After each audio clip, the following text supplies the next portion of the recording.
I'm going to get started. All right, welcome. We are going to bootstrap a developer community here, and we're hoping to start that at MIT. We have a few ideals at Vana. They mostly are circled around owning your own data. So what that means to Vana is if I have a model that is built on my face or uses me as its training data, I should have some say over how that model gets used, over who has access to that. And we're starting with, I should be able to take that to the next website. If I am contributing data, I should have access to that model. And so with Vana, our first product is called Portrait, where you get to train a model, a stable diffusion model on your face, and then you can have access to that model. You can bring it with you. You can use it on other websites, that type of thing. The state of the market currently is, if I go to like OpenAI or something, I can fine tune a model that like knows something about me, but they own that model and no one else can use it. Or I could go totally open source and use a Hugging Face, or I think Replicate has another API where everyone can use it, but there's kind of nothing in the middle. So we're trying to like build a better future there where we think that AI models are going to be part of people's identity. That's what we're looking to accomplish with Vana, and this hackathon is to like bring those ideas together. How are we going to be judging these projects? Well, we're going to be judging them on 3 categories. So you get scored out of the 3 categories. Technical proficiency. Did you use the API? Did you make something that works? You know, that's a third of the score. Then we've got originality and creativity.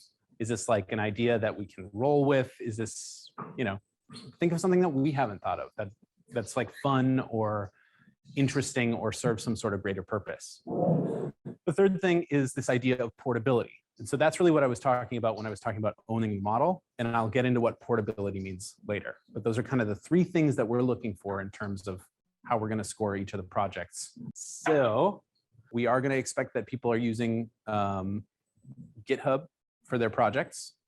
That'll be how we're scored at the end. So what is Vana about? It's about generative AI and owning your data. Our sort of like thesis statement here. We want to let people decide freely how their data is used and in exchange for what. So this is a really important concept as we get further and further into a place where data has a lot of value, especially good data that's about real people. And we generate a huge amount of data every day. And that's all super valuable to not only you, but to other people as well. So if that's valuable to other people, why aren't there more avenues for us to be essentially monetizing our own data? If you're going to be using my data, I think that I deserve a little kickback for that. So that's part of Vana's kind of core ethos, is that like we are the generators of this information. And so we should be the benefactors of that generation as well. Whatever email you use to sign up, drop that in Hack Chat. Try and use images that are of just you.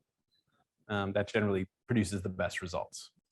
I'm going to get into some really high-level generative AI concepts, and then we'll do a deeper dive tomorrow on some of the more technical stuff if y'all are interested. So Stable Diffusion is an AI model that generates some sort of multimedia from that like emerges from noise.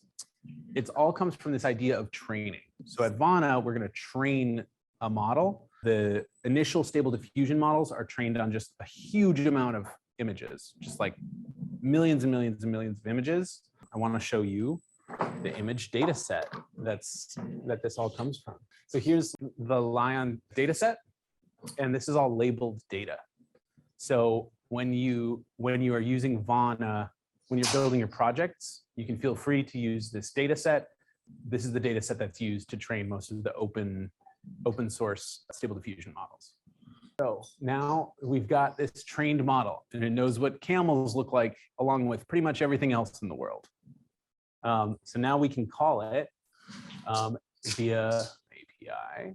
So here's some stuff. I asked it to generate images of a really big idea, and this is what it gave me. It really doesn't know what letters are, to be honest. So that's going to generate using Dolly, which is a different model than the Vana model, but we want these all to kind of work together. So I wanted to show you a few different examples of different types of models. If we all use ChatGPT, yeah, everybody is nodding their head. ChatGPT has really changed the world. Okay, I talked about training on the Lion data set, but then there's this idea of tuning. So the tuning is taking an existing model. There's a model that knows about what outer space looks like. It knows what really big ideas look like, and it knows what camels look like. Now I want to add it should know what Neil looks like, right? Because I want to generate pictures of me thinking about outer space. So what we do at Vana is we tune existing models to know what your face looks like. And we shift the weights around. It's just a big file with a lot of math and a big vocabulary. Images of myself, photo of Neil Zumwalt, person. And now it knows what a photo looks like. It knows what a person, and it knows that that person is called Neil Zumwalt. So these are real photos that I use to train my model. And we want you to like mix up all these generative AI concepts into like an app that does something interesting for the user. We're looking for stuff that takes Stable Diffusion. Clip interrogation is basically like the reverse of Stable Diffusion, where you can give it an image and it'll give you what's in the image. So kind of the inverse. We want to have, we want you to interact with a few different models, and we want you to interact potentially with fine tuning and training. So I'm going to talk a little bit about portability, because this is one of the big things that we're scoring the hackathon on. What do you bring with you when you log in with Google? What could you do with login with Vana? It's not just like your images, it's like any potential image of you can be brought with you to the next website. We're focused on images right now, but like in the future, we could be talking about audio. We could be talking about text. We could be talking about behavior stuff. So when I log into the next step over, if I want to bring all of these models that I have that are based on my likeness in some way, how great would it be to like have, I could bring with a digital twin of myself to a website and use that website as my digital twin, essentially. Avatars, audio, behavior, text, all that stuff. So that's kind of like the big vision. And we're gonna kind of scope that down and try and get some cool ideas out of this. So I'm excited. That's what we mean by portability. You bring personalized models. And we think that this will become kind of a normal thing in the future. You know, you can log in and bring your models with you, and different websites will know how to use these various models to give a more personalized experience. Okay, so I'm going to talk a little bit about the Vana API. You can essentially make requests to the API, and then it will give you back, you know, whatever information is happening on the platform. So we have a few options available for different things that you can do with this API. We have a REST API that means just like a standard HTTP thing that allows you to log in, generate images, and then go fetch those. All this stuff is available at, if you go to api.vana.com, you can see all of it. The authorization, we have a email-based authorization. So you hit an endpoint, it'll send you an email with a code, and then you can use that code to log in. Once you have that code, you can access your models and you can generate whatever you like with those models. And then we have generating images. Right now we have two options to generate images. We've got a text to image option, which is sort of a longer tail option. We've tried it out in production for a long time. It scales really well, but it is very slow. We also have kind of an experimental feature, which is a much faster version, but it takes about 20 seconds to generate images of your likeness. So it's a huge speed improvement, but it is a reliability. It's sort of, there's risk reward involved. Yeah, so feel free to use that as well. And then when you're done, we have instructions to go and get images. These are some that I generated of myself. So this is kind of what you can expect to see. So yeah, and then we've got the instructions to do this stuff in here. We've got curl examples and examples of other stuff. You will need something that we call credits in order to generate images. When we train your model, we're giving everybody 1,000 credits. So that should be good for 1,000 images. If you need more, just ask. We can grant you some more. But 1,000 seems like a lot. So that's the Vana API.